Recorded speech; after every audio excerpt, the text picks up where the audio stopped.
friends, Mr. Jordy here. Happy Thursday. We are reading Ranger in Time, Rescue on the Oregon Trail, and we are starting chapter 13 today.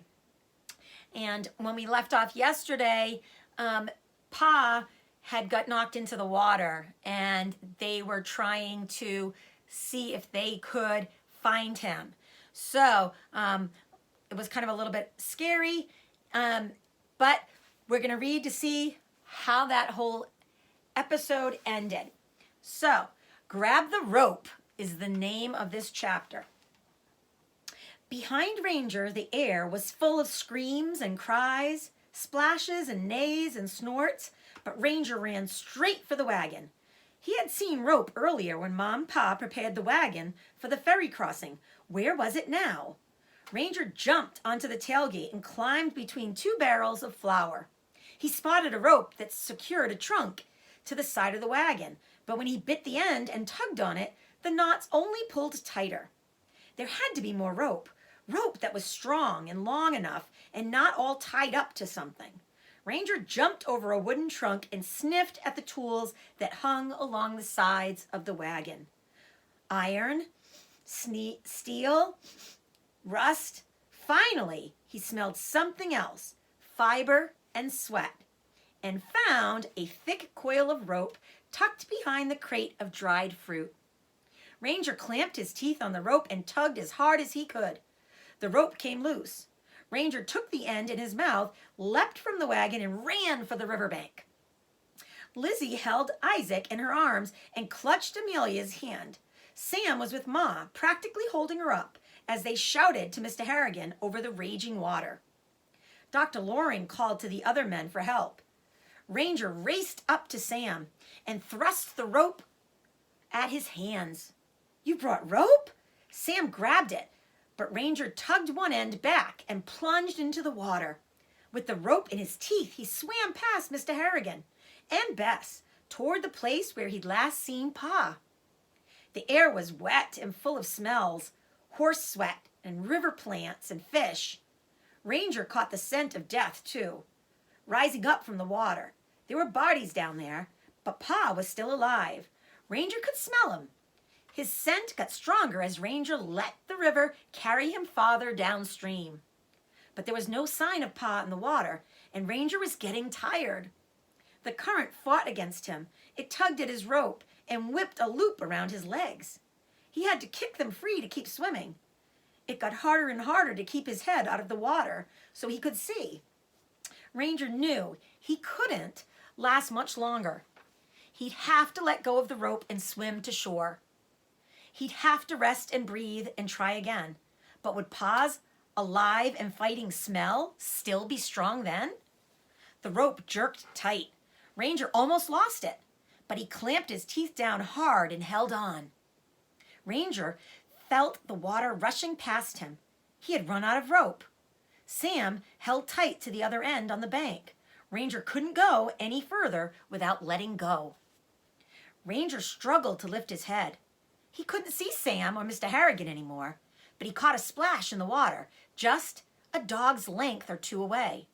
A hand shot out of the waves, flailing at the air, grabbing at nothing.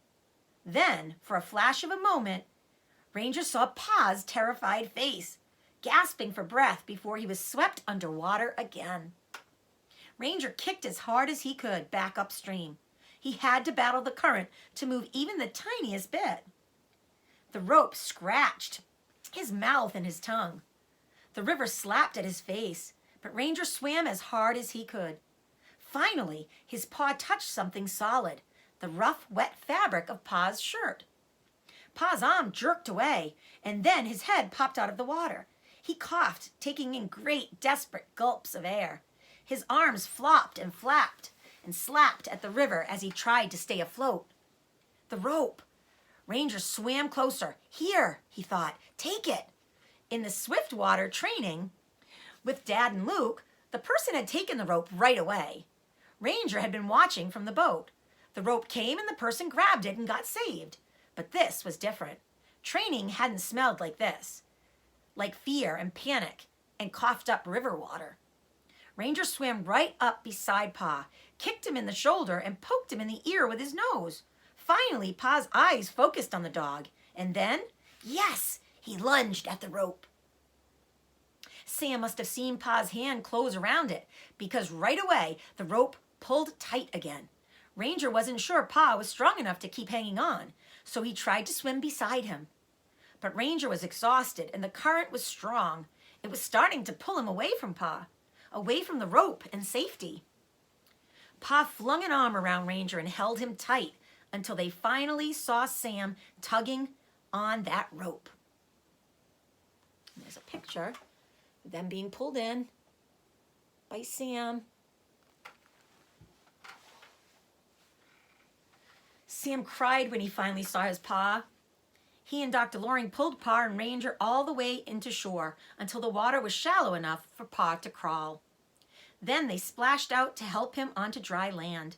Pa coughed up some water, then flopped onto his back and looked up at the sky. Ranger stood in the mud, looking up too.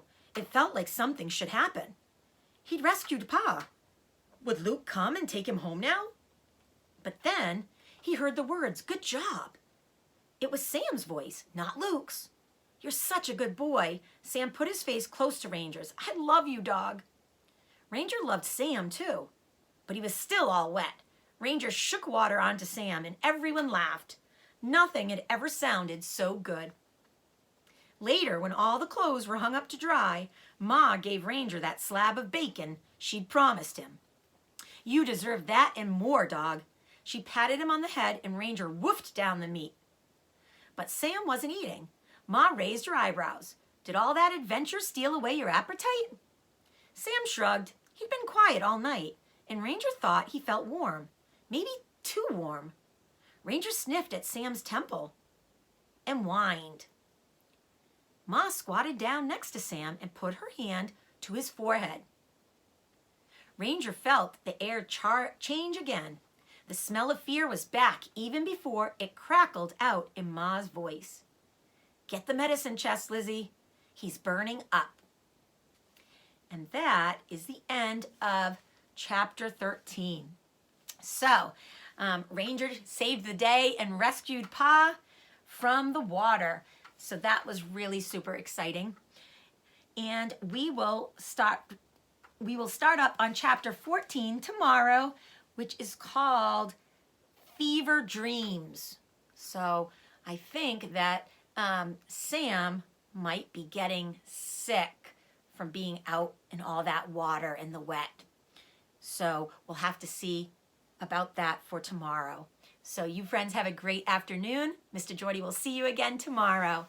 Miss you guys.